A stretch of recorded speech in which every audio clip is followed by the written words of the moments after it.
Good afternoon, everyone. This is Thomas. Thank you so much for stopping by the channel and watching my videos. In this video, I'm going to cover the Tailgator gas generator sold by Harbor Freight. I've had one of these before, and it turned out to be a pretty good little generator.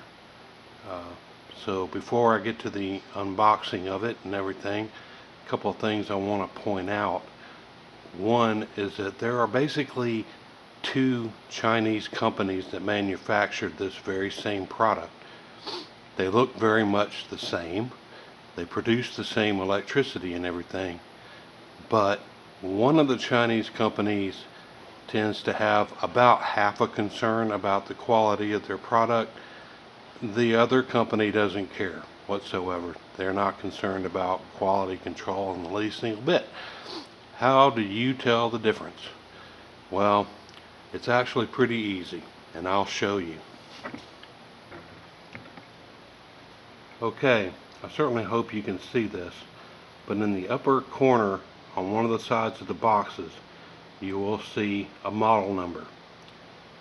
If you're in Harbor Freight and you're looking at these things, there will be two model numbers possibly available to you. One is this 63024. The other is a 63025. As it turns out, those two numbers are the differences between the two Chinese companies.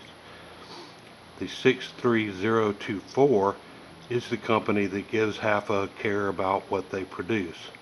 So it's the better of the two models.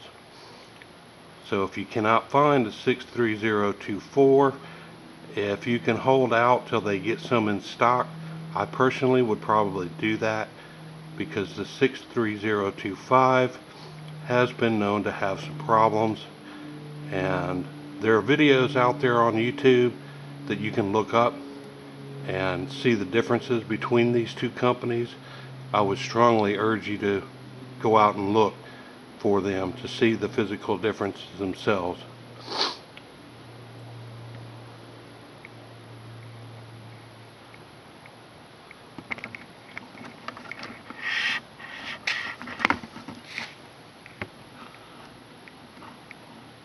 So as you can see, that's the label on there. They weigh in about 38 pounds.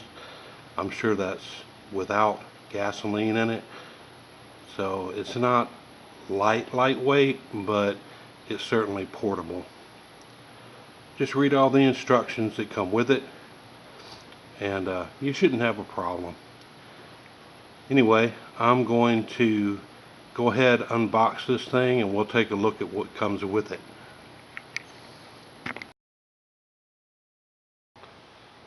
Okay, here we are out of the box.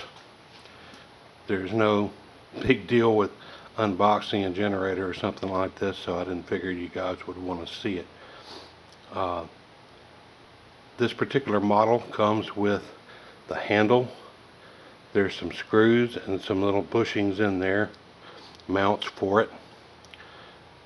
Both models come with these two items. And what makes the two different manufacturers different is these tools right in here. The other model usually leaves these tools out. With the better model, these two are included. Obviously, you have a spark plug tool, and then you have the handle for a little, well, it's both the Phillips head and straight edge screwdrivers to help you put this thing together with. And there's this neat little pouch that it all comes with, because later on you're probably going to want to change out the spark plug, which was one of the complaints that I've heard about, is that the original spark plug tends to foul out a bit after a while and may need to be replaced. So nothing really glamorous or glorious about it. We'll take a quick look at the features on it, and I'll get it assembled, and when I come back it should be just about ready to go. Okay, I've got it all assembled now. We'll walk through some of the features real quick. You've got a single outlet right there. There's a listing on the side of the box that will tell you what all this little thing can run. Power tools is a good one. On the last one I had, I used it to run a hedge trimmer because I was helping clear a field. You have a reset button there in case you overload it and it shuts itself off. You just press that button and it comes back. Over here we have the choke, which you can see the label is very straight there. So this might have been a Monday morning thing. It just moves very easily back and forth. Obviously you want to choke it to start and then come back across when it gets going. And then you have a master on and off switch right there. On the other side, hopefully you'll be able to see it. Up inside there, there's the fuel shutoff. So don't sit there and crank on it and crank on it and crank on it and wonder why it doesn't crank when the fuel is turned off. It's very visible, you can see it. So without further ado,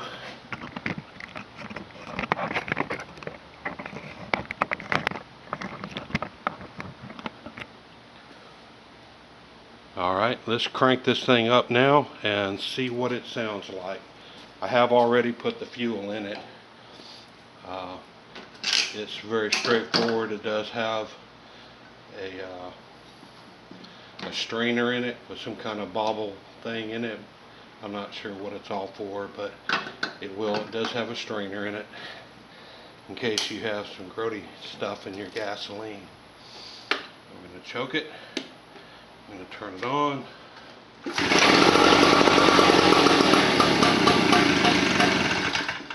Oh yeah, that's positive.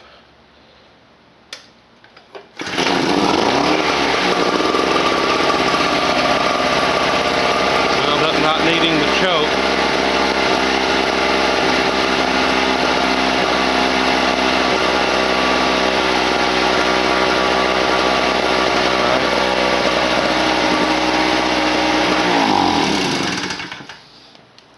Yeah, it wound up not needing the choke on a day like this.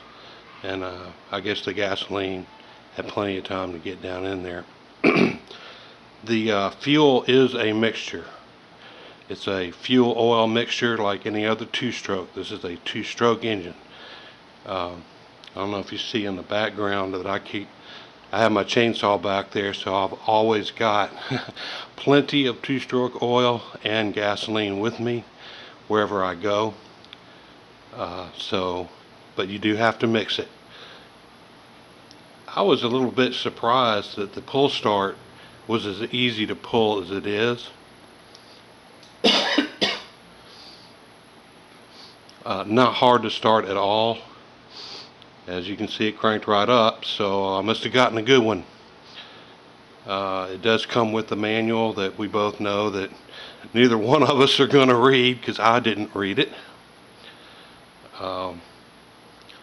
So there you go. I mean, that is really just that straightforward. You pull it out of the box, put that handle on it, put gasoline in it, turn the petcock on so it's getting fuel, and it'll crank right up.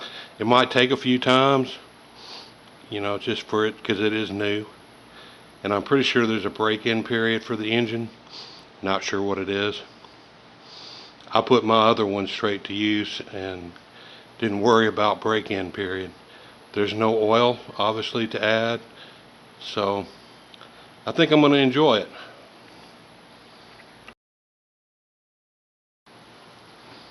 Well, that's pretty much it for this video. You know, different people have their different perspectives on generators, and with good reason.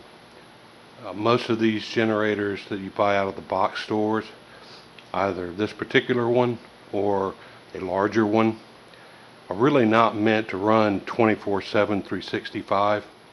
I've tried that, it didn't work.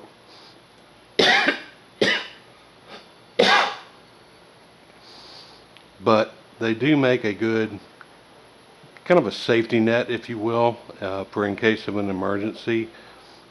In an SHTF, you run them as long as you have fuel to run them, and run them long enough to charge batteries or whatnot. On this particular unit, I know that it will run an LCD screen for TV. I've run my desktop computer off of it. I've recharged my laptop off of it. Obviously it'll recharge, you know, tablets or cell phones.